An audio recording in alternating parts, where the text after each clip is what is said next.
शांति। आज है 5 जनवरी। सुनते हैं आज के प्यारे बाबा के साकार रूप से चले हुए मधुर महावाक्य। बाबा कहते हैं, मीठे बच्चे, बाप की श्रीमत से तुम मनुष्य से देवता बनते हो।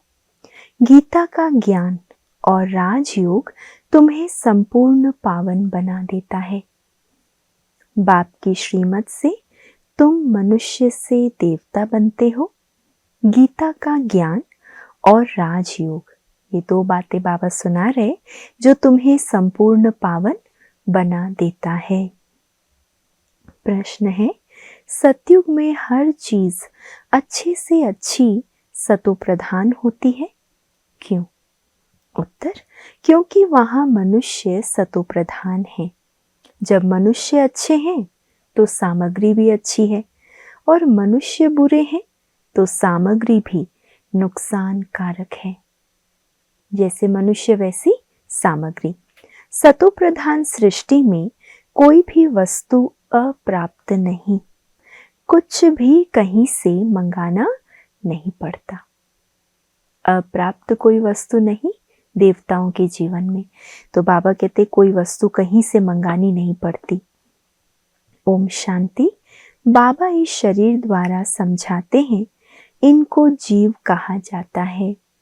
इनमें आत्मा भी है, और तुम बच्चे जानते हो परम पिता परमात्मा भी इनमें है। ये तो पहले पहले पक्का होना चाहिए, इसीलिए इनको दादा भी कहते हैं। ये तो बच्चों को निश्चय है, इस निश्चय में ही रमण करना है।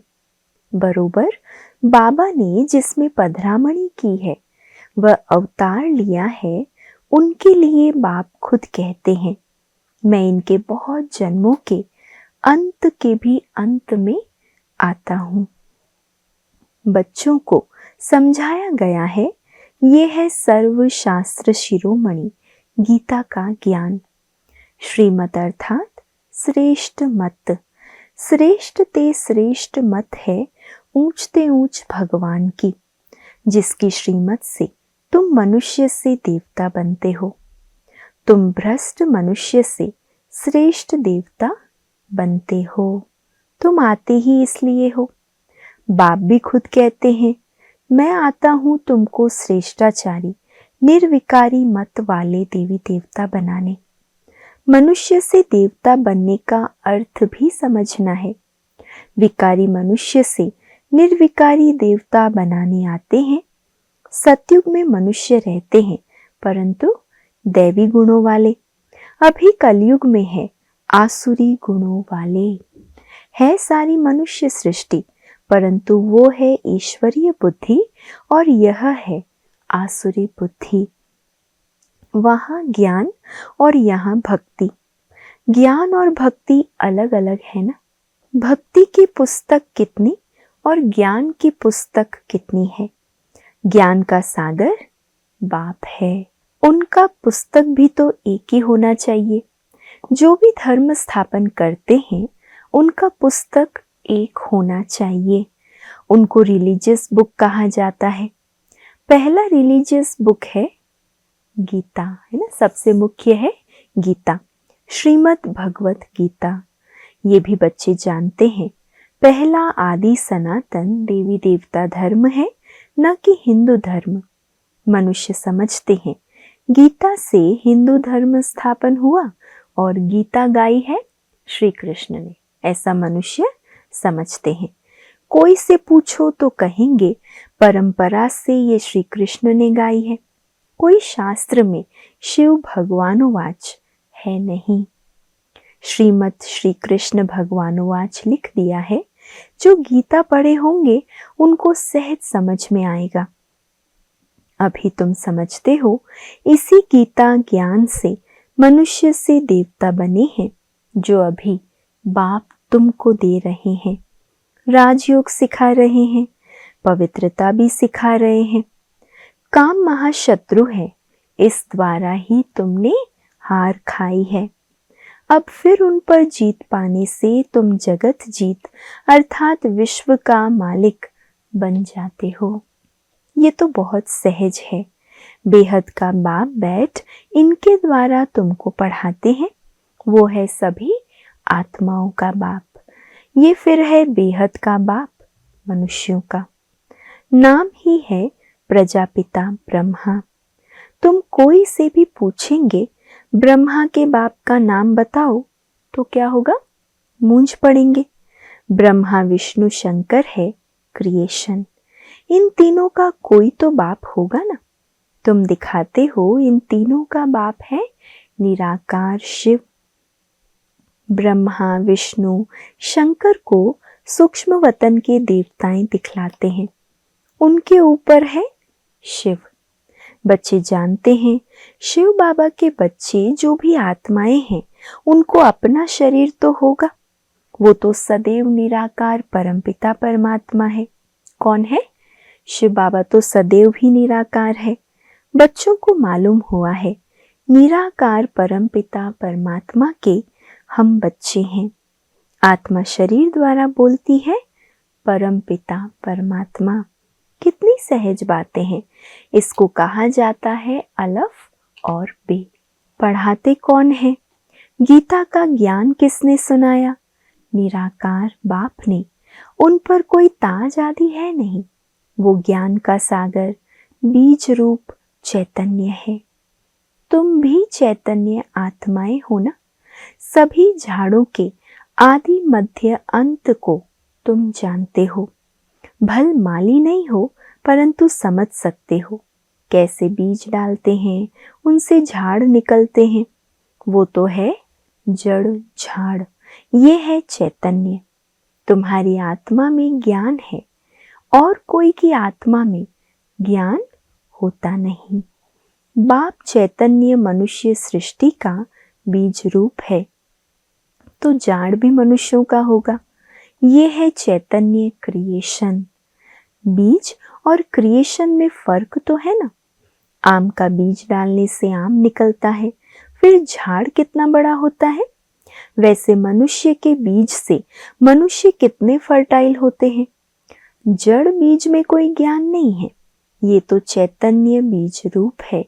उनमें सारे सृष्टि रूपी झाड़ का ज्ञान है कि कैसे उत्पत्ति, पालना, फिर विनाश होता है। ये बहुत बड़ा झाड़ खलास हो, फिर दूसरा नया झाड़ कैसे खड़ा होता है। ये है गुप्त। तुमको ज्ञान भी गुप्त मिलता है, बाप भी गुप्त आए हैं। तुम जानते हो ये कलम लग रहा है। अभी तो सब पतित बन गए हैं। अच्छा, बीज से पहले पहले नंबर में जो पत्ता निकला वो कौन था? सतयुग का पहला पत्ता तो श्री कृष्ण को ही कहेंगे, लक्ष्मी नारायण को नहीं। नया पत्ता छोटा होता है, पीछे बड़ा होता है। तो इस बीज की कितनी महिमा है। ये तो चैतन्य है ना। फिर पत्ते भी निकलते हैं, उन्हों की महिमा तो होती है। अभी तुम देवी देवता बन रहे हो, दैवी गुण धारण कर रहे हो। मूल बात ही ये है कि हमको दैवी गुण धारण करने हैं, इन जैसा बनना है। चित्र भी है। ये चित्र ना होते तो बुद्धि में ज्ञान ही नहीं आता।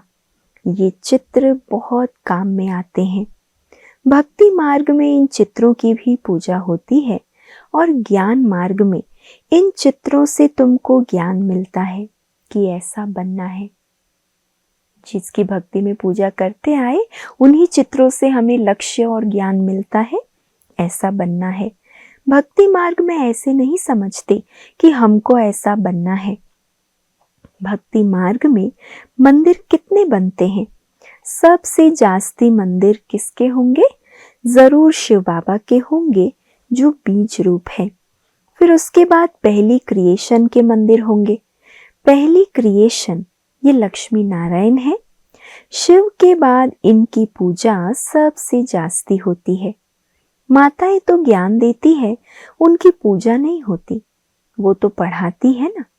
बाप तुमको पढ़ाते हैं, तुम किसकी पूजा नहीं करते हो।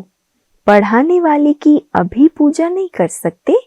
तुम जब पढ़कर फिर अनपढ़ बनेंगे तब फिर पूजा होगी।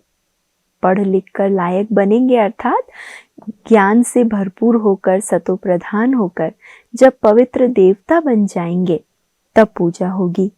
तुम 100 देवी देवता बनते हो, तुम ही जानते हो। जो हमको ऐसा बनाते हैं उनकी पूजा होगी, फिर हमारी पूजा होगी नंबरवार। फिर गिरते गिरते 5 तत्वों की भी पूजा करने लग पड़ते हैं। शरीर 5 तत्वों का है ना, 5 तत्वों की पूजा करो या शरीर की करो, एक हो जाती है। ये तो ज्ञान बुद्धि में है। ये लक्ष्मी नारायण सारे विश्व के मालिक थे। इन देवी देवताओं का राज्य नई सृष्टि पर था, परंतु वो कब था ये नहीं जानते। लाखों वर्ष कह देते हैं। अब लाखों वर्ष की बात तो कभी किसी की बुद्धि में रह ना सके। अभी तुमको स्मृति है, हम आज से 5000 वर्ष पहले आदि सनातन देवी देवता धर्म के थे। देवी देवता धर्म वाले फिर और धर्मों में कन्वर्ट हुए हैं। हिंदू धर्म कह नहीं सकते, परंतु पतित होने के कारण अपने को देवी देवता कहना शोभता ही नहीं। अपवित्र को देवी देवता कह न सके। मनुष्य पवित्र देवियों की पूजा करते हैं तो जरूर खुद अपवित्र है, इसीलिए पवित्र के आगे माथा झुकाना पड़ता है। भारत में खास कन्याओं को नमन करते हैं, कुमारों को नमन नहीं करते। विशेष रूप से भारत में कन्याओं का बहुत मान होता है ना, फीमेल को नमन करते हैं। मेल को नमन क्यों नहीं करते? क्योंकि इस समय ज्ञान भी पहले माताओं को मिलता है। बाप इनमें प्रवेश करते हैं, ये भी समझते हो बरोबर ये ज्ञान की बड़ी नदी है। ज्ञान नदी भी है, फिर पुरुष भी है। ये है सबसे बड़ी नदी। ब्रह्मपुत्रा नदी है सबसे बड़ी, जो कलकत्ता तरफ सागर में जाकर मिलती है। मेला भी वहां लगता है, परंतु उनको ये पता नहीं कि यह आत्माओं और परमात्मा का मेला है। वो तो पानी की नदी है जिस पर नाम ब्रह्मपुत्रा रखा है।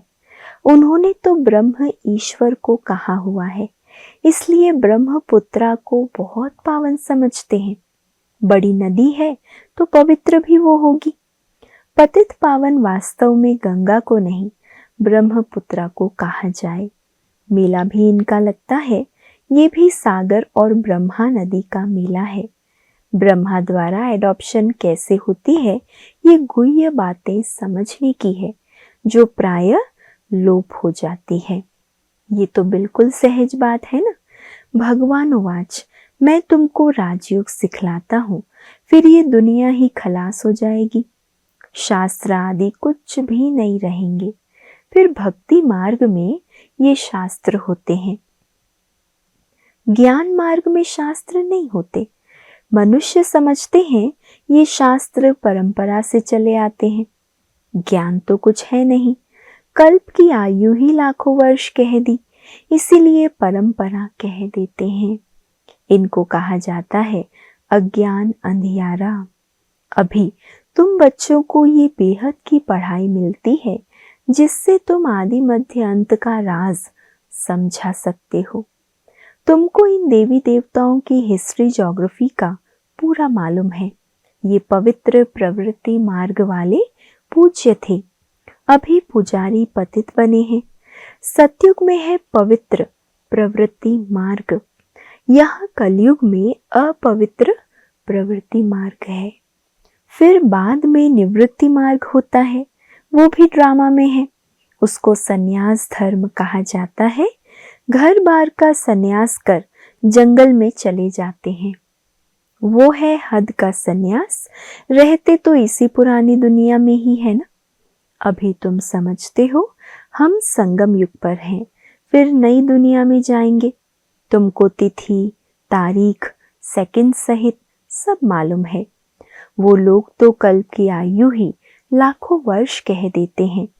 इनका पूरा हिसाब निकाल सकते हैं। लाखों वर्ष की तो बात कोई याद भी ना कर सके। अभी तुम समझते हो बाप क्या है, कैसे आते हैं, क्या कर्तव्य करते हैं। तुम सब के ऑक्यूपेशन को, जन्म पत्री को जानते हो। बाकी झाड़ के पत्ते तो ढेर होते हैं, वो गिनती थोड़ी कर सकते हैं। इस बेहद सृष्टि रूपी झाड़ के कितने पत्ते हैं? 5000 वर्ष में इतने करोड़ हैं, तो लाखों वर्ष में कितने अनगिनत मनुष्य हो जाएं? भक्ति मार्ग में दिखाते हैं, लिखा हुआ है सतयुग इतने वर्ष का है, त्रेता इतने वर्ष का है, द्वापर इतने वर्ष का है। तो बाप बैठ तुम बच्चों को ये सब राज समझाते हैं। आम का बीज देखने से आम का झाड़ सामने आएगा ना। अभी मनुष्य सृष्टि का बीज रूप तुम्हारे सामने है। तुमको बैठ झाड़ का राज समझाते हैं, क्योंकि चैतन्य है। बताते हैं हमारा ये उल्टा झाड़ है। तुम समझा सकते हो, जो भी इस दुनिया में है, जड़ या चैतन्य हूबहू रिपीट करेंगे। अभी कितना वृद्धि को पाते रहते हैं। सतयुग में इतना हो नहीं सकता। कहते हैं फलानी चीज ऑस्ट्रेलिया से, जापान से आई। सतयुग में ऑस्ट्रेलिया जापान आदि थोड़ी थे। ड्रामा अनुसार वहां की चीज यहाँ आती है। पहले अमेरिका से गेहूं आदि आते थे। सतयुग में कहाँ से आएंगे थोड़ी। वहां तो है ही एक धर्म, सब चीजें भरपूर रहती है। यहाँ धर्म वृद्धि को पाते रहते हैं, तो उनके साथ सब चीजें कम होती जाती है। सतयुग में कहाँ से मंगाते नहीं हैं। अभी तो देखो कहाँ कहाँ से मंगाते हैं। मनुष्य पीछे वृद्धि को पाते गए हैं। सतयुग में तो अप्राप्त कोई वस्तु नहीं होती। वहां की हर चीज सतो प्रधान बहुत अच्छी होती है। मनुष्य ही सतो प्रधान है। मनुष्य अच्छे हैं तो सामग्री भी अच्छी है। मनुष्य बुरे तो सामग्री भी नुकसानकारक है। साइंस की मुख्य चीज है एटॉमिक बॉम्ब्स, जिससे इतना सारा विनाश होता है। कैसे बनाते होंगे? बनाने वाली आत्मा में पहले से ही ड्रामा अनुसार ज्ञान होगा। जब समय आता है तब उनमें वह ज्ञान आता है। जिसमें सेंस होगी वही काम करेंगे और दूसरे को भी सिखाएंगे। कल्प कल्प जो पार्ट बजाया वही बजता रहता है। अभी तुम कितने नॉलेजफुल बनते हो, इनसे जास्ती नॉलेज होती नहीं। तुम इस नॉलेज से देवता बन जाते हो। इससे ऊंची कोई नॉलेज है नहीं। वो है माया की नॉलेज, जिससे विनाश होता है। वो लोग साइंटिस्ट मून पे जाते हैं, खोजते हैं। तुम्हारे लिए कोई नई बात नहीं। ये सब माया का पांप है। बहुत शो करते हैं, अति डीपनेस में जाते हैं, बहुत बुद्धि को लड़ाते हैं, कुछ कमाल करके दिखाएं। बहुत कमाल करने से फिर नुकसान हो जाता है। क्या क्या बनाते रहते हैं। बनाने वाले जानते हैं कि इनसे ये विनाश होगा, फिर भी विनाशकारी चीजें बनाते रहते हैं। अच्छा, मीठे मीठे सिक्के लधे बच्चों प्रति माता पिता बाप दादा का याद प्यार और गुड मॉर्निंग। रूहानी बाप की रूहानी बच्चों को नमस्ते और हम सब रूहानी बच्चों की रूहानी माता पिता बाप दादा को याद प्यार, गुड मॉर्निंग और नमस्ते। शुक्रिया बाबा, शुक्रिया। धारणा के लिए आज का मुख्य सार। पहला, गुप्त ज्ञान का सिमरण कर हर्षित रहना है। देवताओं के चित्रों को सामने देखते उन्हें नमन वंदन करने के बजाय क्या करना है? पूजा अर्चना नमन वंदन करने के बजाय उन जैसा बनने के लिए दैवी गुण धारण करने हैं। दूसरा, सृष्टि के बीज रूप बाप और उनकी चैतन्य क्रिएशन को समझ नॉलेजफुल बनना है। इस नॉलेज से बढ़कर और कोई नॉलेज हो नहीं सकती। इसी नशे में रहना है। जो नॉलेज हमें मिल रही है, इससे बढ़कर और कोई नॉलेज हो नहीं सकती। आज का वरदान, एक बाप दूसरा न कोई। इस पाठ की स्मृति से एक रस स्थिति बनाने वाली श्रेष्ठ आत्मा भव। एक बाप दूसरा न कोई इस पाठ की स्मृति से एक रस स्थिति बनाने वाली श्रेष्ठ आत्मा भव। एक बाप दूसरा न कोई ये पाठ निरंतर याद हो तो स्थिति एक रस बन जाएगी, क्योंकि नॉलेज तो सब मिल गई है। अनेक पॉइंट्स हैं, लेकिन पॉइंट्स होते हुए पॉइंट रूप में रहे, ये है उस समय की कमाल जिस समय कोई नीचे खींच रहा हो। परिस्थितियां, प्रकृति, व्यक्ति नीचे खींच रहा है और आप अपने पॉइंट स्वरूप में स्थित हो। कभी बातें नीचे खींचेंगी, कभी कोई व्यक्ति, कभी कोई चीज, कभी वायुमंडल, ये तो होगा ही, लेकिन सेकंड में ये सब विस्तार समाप्त हो, एक रस स्थिति रहे, तब कहेंगे श्रेष्ठ आत्मा भव के वरदानी। स्लोगन है नॉलेज की शक्ति धारण कर लो तो विघ्न वार करने के बजाय हार खा लेंगे। नॉलेज की शक्ति धारण कर लो तो विघ्न वार करने के बजाय हार खा लेंगे। अव्यक्त इशारे हैं, अभी आप सब ऐसे मुक्त बन मास्टर मुक्तिदाता बनो जो सर्व आत्माएं, प्रकृति, भक्त मुक्त हो जाएं।